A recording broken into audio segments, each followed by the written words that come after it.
Hello friends, कहानियाँ किस्से channel में आपका स्वागत है। तो चलिए कहानी का अगला भाग शुरू करते हैं। समीरा की ज़िंदगी ने भी एक नया मोड़ ले लिया, जिसने उसकी ज़िंदगी में सब कुछ बदल कर रख दिया था। समीरा अपने जीवन में हो रहे मानसिक हिंसा को बहुत सहनशीलता से सहन कर रही थी। शारीरिक हिंसा से कई गुना पीड़ादायी होती है ये मानसिक हिंसा, जिसे झेलते हुए समीरा अपना ज़िंदगी का समय बिता रही थी। इस कठिन समय में उसके घर माँ का आगमन होता है और सिद्धार्थ नवरात्रि के 9 व्रत कर रहा था। समीरा अपने घर के कामों में लगी होती है और राखी रोज की तरह सोफे पर बैठकर समीरा को कोसने और टीवी देखने में लगी होती है। सिद्धार्थ घर के मंदिर में देवी माँ की पूजा कर रहा होता है कि उसकी लड़की खेलती हुई वहाँ आ जाती है और उसका पैर माता के लगने वाले भोग में चला जाता है। सिद्धार्थ को तो अपनी बेटी, जो एक आंख नहीं सुहाती थी, उसे ऐसा करता देखकर उसने गुस्से में पूजा से उठकर अपनी बेटी को मारना शुरू कर दिया। समीरा के कानों में जब उसकी 5 साल की बेटी की रोने की आवाज़ पड़ती है तो वो घबरा गई और समीरा भागती हुई रोने की आवाज़ की तरफ दौड़ती है और जब अपनी बेटी को पिटता हुआ देखती है तो उसका सीना छल्ली हो जाता है। समीरा भागकर जाके सिद्धार्थ के हाथ को अपने हाथों से रोकती है और झटके से उसे पीछे कर देती है, जिससे सिद्धार्थ गिरने से बचता है। ये क्या कर रहे हो तुम? इस तरह कोई अपने बच्चे को मारता है क्या? समीरा गुस्से में लाल होकर कहती है। हाँ, ऐसे ही मारूंगा मैं, और देखता हूँ कौन रोकता है मुझे। सिद्धार्थ गुस्से में, अच्छा मैं रोकूंगी तुम्हें, किसी और से कोई उम्मीद भी नहीं और न ही ज़रूरत है। समीरा गुस्से से सिद्धार्थ को देखते हुए कहती है, तुम अपने पति को रोकोगी? तुम्हारी इतनी औकात नहीं है और न इतना दम कि तुम मेरा सामना कर सको। और सिद्धार्थ फिर से अपनी बेटी को मारने के लिए हाथ उठाता है और जैसे ही हाथ आगे करता है, समीरा अपने एक हाथ से सिद्धार्थ के हाथ को रोककर और दूसरे हाथ से समीरा एक जोरदार थप्पड़ सिद्धार्थ के गालों पर रख देती है। ऐसा करते ही सिद्धार्थ हक्का सा रह जाता है। फिर कुछ देर बाद चेतना में आने के बाद सिद्धार्थ समीरा को गुस्से भरी नज़रों से देख रहा होता है, लेकिन समीरा उसके नज़रों से आज डरने की बजाय आज उसकी आंखों में आंखें डालकर फिर बोलना शुरू करती है। दूर से खड़ी राखी ये दृश्य देखकर कमरे में जाती हुई बाहर ही रुक जाती है और अपने गालों पर हाथ फेरते हुए सोचती है कि कहीं मैं भी अंदर गई और आज मेरे भी थप्पड़ ना पड़ जाए।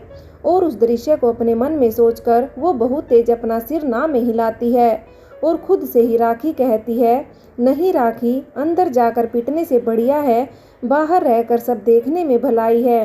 बिल्कुल राखी। राखी के कानों में समीरा की आवाज़ पड़ती है। बस अब बहुत हुआ। जब तक आप लोग मुझे बोल रहे थे, मुझे प्रतापित कर रहे थे, कोई बात नहीं, मैं भी सब बर्दाश्त कर लेती थी, क्योंकि मेरी माँ ने मुझे सीख दी थी, इसलिए मुझे सब बर्दाश्त था।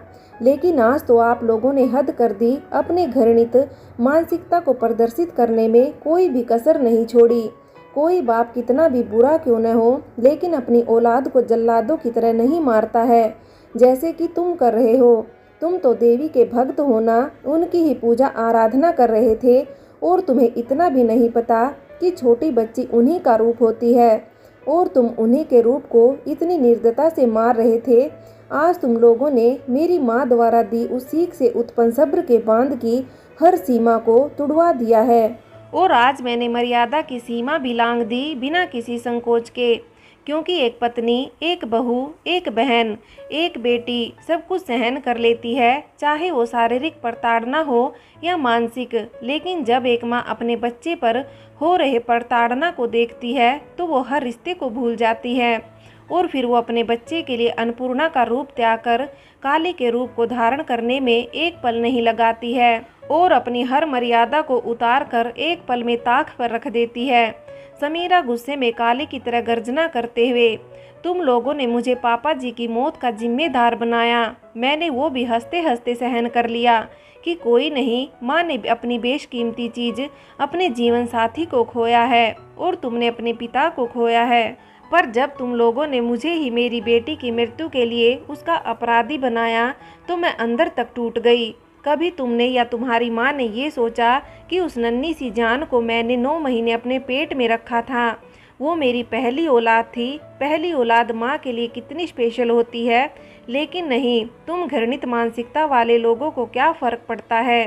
तुमको और तुम्हारी माँ को तो बेटा चाहिए, क्योंकि बेटा पाकर के तुम लोग उसके द्वारा अपनी इस घृणित मानसिकता को और आगे जो बढ़ाना चाहते थे। लेकिन नहीं, ईश्वर की कृपा से मुझे मेरी खोई हुई बेटी वापस जो मिल गई, लेकिन तुम लोगों को वो भी बर्दाश्त नहीं हुआ और आज तक मेरी बेटी को न बाप का न दादी का, दोनों ही में से किसी का भी प्यार नहीं मिला। और तुम जब देखे तब क्या बोलते हो कि मेरी औकात क्या है।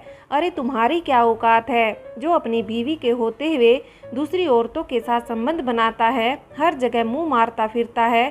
तुम क्या सोचते हो कि मुझे कुछ पता नहीं है? तो ऐसा कुछ भी नहीं है, मुझे सब पता है। अगर मैं कुछ बोलती नहीं हूँ तो क्या मैं बेवकूफ़ हूँ? नहीं, मैं इस घर की इज्जत सरेआम बीच बाजार में नीलाम न हो इसलिए चुप थी। लेकिन अब बस बहुत हुआ, अब और नहीं।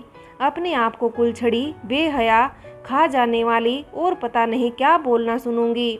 अगर मैं ऐसे ही गलत को बर्दाश्त करूंगी तो अपनी गुड़िया को गलत के खिलाफ लड़ना सिखाऊंगी।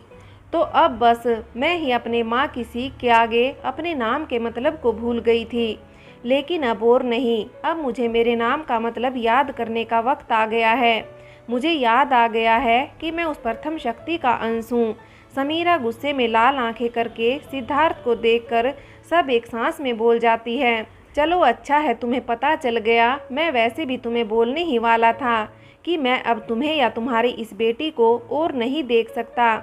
और सबसे बड़ी बात, वैसे भी तुम मेरे बिना कुछ भी नहीं हो।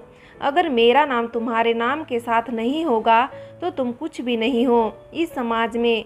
अगर समीरा सिद्धार्थ द्विवेदी में से सिद्धार्थ द्विवेदी हट जाए तो इस समाज में समीरा शुक्ला को न कोई जानता है और न ही कोई पूछेगा क्या हो तुम मेरे बिना, क्या आता है तुम्हें अपनी ज़िंदगी में चूल्हे चौके के अलावा, आता ही क्या है तुम्हें। अगर मैं नहीं हूँ तुम्हारे साथ तो तुम कुछ भी नहीं हो। सिद्धार्थ अभी बोल ही रहा था कि समीरा बीच में ही बोल पड़ी। बहुत हो गया, मैंने अपने आत्मसम्मान को ठेस पहुंचाकर, अपने सम्मान को ताक पर रखकर मैंने तुम्हें बहुत बर्दाश्त कर लिया। लेकिन अब और नहीं, मैं तुम्हें और तुम्हारे इस घृणित निम्न मानसिकता को अब बिल्कुल भी सहन नहीं करूंगी। और क्या कहा तुमने कि तुम्हारे नाम के बिना मेरी कोई अहमियत नहीं है? तो तुम बहुत बड़ी गलतफहमी में हो। एक औरत को अपने पहचान के लिए किसी पुरुष के नाम की कोई ज़रूरत नहीं है। तुम सब्र करो। अगर मैंने बिना तुम्हारे नाम के अगर ऐसा काम करके ना दिखाया जिससे तुम्हारे रातों की नींद ना उड़ जाए तो मैं भी समीरा शुक्ला नहीं। तुम एक औरत की इच्छा शक्ति और दृढ़ निश्चय से बेखबर हो, या यूं बोलूं कोसों दूर हो। और रही बात तुम्हारे साथ रहने की, आज तक तुम्हारा होना न होना सब एक बराबर ही तो था। तुम मेरे पास तब ही आते थे जब तुम्हें शारीरिक सुख की तीव्र अभिलाषा होती थी। तुमने तो मुझे कभी अर्धांगिनी समझा ही नहीं। तुम तो मुझे अपनी सेक्स पार्टनर, या दूसरे शब्दों में बोलूं तो तुमने मुझे अपनी वैश्या समझ रखा था कि जब मन किया आकर इस गोरी चमड़ी को जंगली भूखे कुत्ते की तरह नोच लिया और जब मन भर गया तो चल दिया। तुम्हारे इस शारीरिक सुख की अभिलाषा में मेरी मर्जी है कि नहीं, मैं उस समय उस अभिलाषा को भोगना चाहती हूँ कि नहीं, उससे तुम्हें कोई मतलब नहीं है। अगर तुम्हारा मन है तो फिर बस चलो बेड पर, चाहे दिन हो या चाहे रात। बस अपने शरीर को तुम्हें सौंप दो। इसको तुम प्यार का नाम देते थे। समाज के सामने ऐसी घृणित मानसिकता को थू है। अब बस मैं और अपनी इज्जत को खूंटी पर टांग कर नहीं रख सकती और नहीं रह सकती ऐसे। बस अब और अपने आप को मारकर नहीं जी सकती मैं। जितना सहन करने का सब्र था अब तब तक कर चुकी हूँ। अब और नहीं है दम मेरे में, तो मैं जा रही हूँ अपनी बेटी के साथ। समीरा सिद्धार्थ को देखकर कहती है। तभी राखी कमरे में आती है। इतनी छोटी छोटी बातों पर कोई घर छोड़ता है क्या? सिद्धार्थ तुम्हारा पति है और पति परमेश्वर होता है। उसका हक है तुम्हें बोलने का। और वैसे भी वो कौन सा तुम्हें प्रताड़ित कर रहा है? राखी जाते हुए समीरा का हाथ पकड़कर उसे बोलती है। सही कहा आपने, पति परमेश्वर होता है, लेकिन जब तक वो सही राह पर हो तब तक। लेकिन जब वो गलत राह पर हो जाता है तो फिर उस पति को परमेश्वर बनाए रखने के लिए हमें अपनी इज्जत, आत्मसम्मान और सपनों को ताक पर रखकर उसे परमेश्वर बनाना होता है। दूसरे शब्दों में बोलूँ तो उसे सती सावित्री का धर्म मजबूरी में निभाना होता है। न चाहते हुए भी वो सब सहन करना होता है जो उसे बचपन से सिखाया होता है। दिल तो उसे गलतियाँ दिखाता है, लेकिन दिमाग उसे बचपन से सिखाई सीख याद दिलाता है कि पति चाहे तुम्हें कितना प्रताड़ित करे, लेकिन वो तुम्हारा परमेश्वर है। और रही बात प्रताड़ना देना, कि वो शारीरिक प्रताड़ना ही प्रताड़ना नहीं होती। शारीरिक प्रताड़ना से कहीं ज़्यादा दुख मानसिक प्रताड़ना का होता है, क्योंकि ये शरीर नंगा करके दिए जख्म एक दिन, एक हफ्ते, 6 महीने में नहीं तो 1 साल में भर जाते हैं। लेकिन कपड़े पहने शरीर को दिए जख्म मरते समय तक हरे के हरे रहते हैं। बस कुछ समय के लिए वो जख्म भरने का दिखावा करते हैं, लेकिन जब भविष्य में वो बात कभी भी किसी भी कारण से याद आती है तो वो जख्म एक पल में हरे हो जाते हैं और मुख्तरार लग रहे होते हैं। समीरा राखी को देखकर बोलती है और फिर अपना हाथ छुड़ाकर अपनी बेटी के साथ कमरे में चली जाती है। लगभग 2 घंटे बाद समीरा अपनी बेटी के साथ नीचे आती है और अपने हाथ में 2 सूटकेस लेकर आती है। और राखी और सिद्धार्थ को देखकर ये मत सोचिएगा कि इन दोनों में मैं आप लोगों के सामान लेकर जा रही हूँ। गलतफहमी मत पालना कि आप लोगों के दिए गहने, कपड़े और बेशकीमती चीज़ें लेकर जा रही हूँ। मैं बस अपने पापा की दी हुई चीज़ों को लेकर जा रही हूँ जो अपने साथ लाई थी। मेरे जाने के बाद आप लोग कमरे में जाकर देख लेना कि कहीं आप लोगों की इस नौकरानी ने कोई सामान तो नहीं चुरा लिया।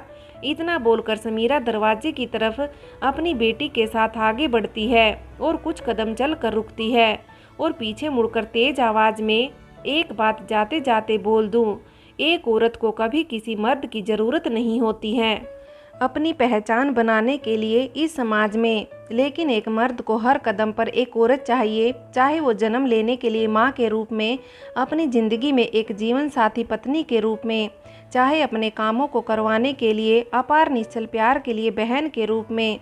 ज़िंदगी के हर मोड़ पर उसे एक औरत की आवश्यकता होती है, लेकिन तब भी उस औरत को सम्मान और थोड़ा सा प्यार और विश्वास देने में तुम मर्दों को अपनी नानी याद आ जाती है। या खुले शब्दों में बोलूं तो जैसे इनसे इनकी दोनों किडनी मांग ली हों। ये सब देने के बदले में जिसे दे देंगे तो ये तुरंत मर जाएंगे। समीरा सिद्धार्थ से अपने सारे रिश्ते तोड़कर अपनी बेटी के साथ वहां से अपने माँ बाप के घर के लिए निकल जाती है। शुक्ला हाउस। आज सुबह से ही पता नहीं क्यों मुझे बड़ी बेचैनी हो रही है, जैसे कुछ बुरा होने वाला है। सावित्री चिंतित स्वर में अनुराग से कह रही थी, अरे सावित्री, तुम बिना बात के परेशान हो रही हो। मौसम बदल रहा है तो इसलिए ऐसा हो रहा होगा। लो पानी पी लो। सावित्री अभी पानी पी रही होती है कि तभी समीरा अपनी बेटी के साथ अपने घर में आती है। समीरा तुम? सावित्री समीरा को देखकर चौंक जाती है। सावित्री के बोलने पर अनुराग भी दरवाजे की तरफ देखता है और समीरा को देखकर खुश हो जाता है और उठकर समीरा की तरफ अपनी कदम बढ़ा देता है। समीरा अपने पापा को देखकर सामान दरवाजे पर छोड़कर भागते हुए जाकर अपने पापा के सीने से लग जाती है और रोने लगती है। क्या हुआ मेरे बच्चे को? अनुराग समीरा के सिर पर हाथ फेरते हुए कहता है। समीरा बस रोती जाती है अपने पापा के सीने से लगकर। उसे ऐसा लग रहा था जैसे मानो वर्षों से प्यासी भूमि को प्यार से भरी पानी की बूंदें बादलों से मिल गई हों। कुछ देर रोने के बाद समीरा अपने पापा के सीने से अलग होकर सोफे पर बैठ जाती है और अनुराग उसकी बगल में बैठ जाता है और उसके सामने पानी का गिलास बढ़ाता है। समीरा एक नज़र अपने पापा को देखती है, जिनके चेहरे पर इस समय सिर्फ समीरा के लिए परवाह है और प्यार होता है, और पानी पीने लगती है। तभी सावित्री ने पूछा, दामाद जी नहीं आए तुम्हारे साथ? इतना सुनकर समीरा की आंखें एक बार फिर डबडबा जाती हैं। अनुराग, नहीं बच्चा, बिल्कुल भी नहीं। और बताओ क्या बात है? समीरा अपने आंसू पोंछकर अपने पापा को सारी बात बता देती है। उसके पापा जब ये सब सुनते हैं तो उन्हें सिद्धार्थ और उसकी माँ पर बहुत गुस्सा आता है और समीरा के लिए निर्णय का समर्थन करते हैं। तभी रूही आती है और बोलती है, मुझे तो जब शादी के दिन उनके दहेज लेने का पता चला तो मैं तभी समझ गई थी कि ये लोग बहुत गिरे हुए हैं, लेकिन अंकल आंटी से इसलिए कुछ भी नहीं बोला क्योंकि आप लोग ये न सोचे कि मैं कहीं समीरा का रिश्ता तोड़वा रही हूँ। इसलिए मैंने बस समीरा से एक प्रॉमिस मांगा, लेकिन इसने भी मेरा प्रॉमिस तोड़ दिया। रूही इतना बोलकर वहाँ से ऊपर छत पर चली जाती है। अनुराग, जाओ बेटा, वो आपसे बहुत गुस्सा है और सिर्फ आप ही उसे मना सकती हैं। समीरा हाँ में सिर हिलाकर रूही के पीछे चली जाती है। समीरा पीछे से जाकर रूही को हक करके बोलती है, सॉरी, मुझे माफ़ कर देना यार। समीरा रूही के गले लगी हुई कहती है, मैं कौन हूँ तेरे लिए जिससे तू माफ़ी मांग रही है। अगर मैं तेरे लिए कुछ होती तो तू मेरे से अपनी प्रॉब्लम शेयर करती, न कि मेरा प्रॉमिस तोड़ देती। समीरा उसे अपनी तरफ करके अपने कानों को पकड़कर, लास्ट टाइम माफ़ कर दे। और रही बात रिश्ते की, तो इस रिश्ते को शब्दों में बयां कर पाना मुश्किल है मेरी जान। इतना बोलकर उसकी आंखों में आंसू आ जाते हैं। रूही समीरा को देखकर तुरंत अपने गले लगा लेती है। तू बहुत बुरी है, इतने सालों से तू सब कुछ अकेले ही सब कुछ सहन कर रही थी। एक बार भी मेरे से नहीं बोला तूने, अब की बार माफ़ कर रही हूँ, लेकिन अगली बार ऐसा तूने कुछ भी किया तो तुझे बोलने तो बंद नहीं करूँगी, लेकिन हाँ, लट से मारूंगी तुझे। तभी गुड़िया आती है। मैं भी मम्मा, बड़ी मासूमियत से गुड़िया कहती है, हाँ मेरा बच्चा, और गुड़िया को गोद में उठा लेती है। और तीनों बहुत खुश होते हैं और छत पर से अस्त होते हुए सूरज को तीनों देखते हुए आज समीरा के चेहरे पर एक सुकून भरी मुस्कान होती है। 2 साल बाद। मैम, आपको IAS करके कैसा लग रहा है? आप प्लीज़ बोलिए। तो रिपोर्टर समीरा के जवाब का बेचैनी से कुछ बोलने का इंतजार करते हैं। समीरा अपने दर्द अतीत के पन्नों से वर्तमान के सुंदर और सुखद एहसास में आते हुए कहती है, बहुत अच्छा लग रहा है और मैं बहुत खुश भी हूँ। समीरा मुस्कुराते हुए कहती है, मैम, आप अपने IAS बनने में सबसे ज़्यादा किसका सहयोग और भूमिका मानती हैं? रिपोर्टर समीरा से अगले सवाल के साथ पूछती हैं। जी, अगर सहयोग की बात करूं तो मेरे माँ पापा, मेरी दोस्त रूही, इन सब का बहुत बड़ा सहयोग है, जिन्हें मैं ज़िंदगी भर थैंक यू बोलूं तो भी कम रहेगा, लेकिन मैं इनके सहयोग को कभी उतार नहीं पाऊंगी। समीरा अपने सामने खड़े अपने परिवार को देखकर कहती है, और भूमिका किसको देंगी? रिपोर्टर पूछती हैं। समीरा एक लंबी सांस लेकर मुस्कुराते हुए कहती हैं, मेरे IAS बनने का सबसे बड़ी भूमिका मेरे छोड़े हुए ससुराल को दूंगी। फ्रेंड्स, कहानी यहीं समाप्त होती है।